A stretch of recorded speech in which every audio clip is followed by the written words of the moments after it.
First, I want to talk about one that has actually got me thinking a lot, and it is a statement from an inmate that was in jail with Bryan in the county jail. It says that this inmate believed that Bryan was highly intelligent and very polite for the most part.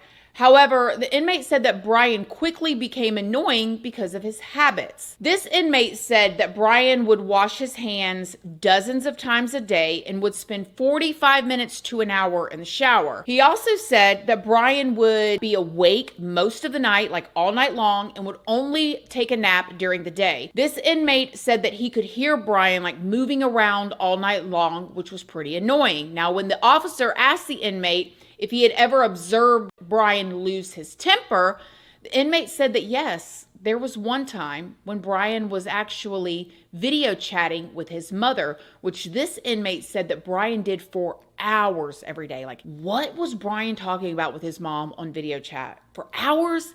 Man, they have come a long ways in these county jails and these prisons from,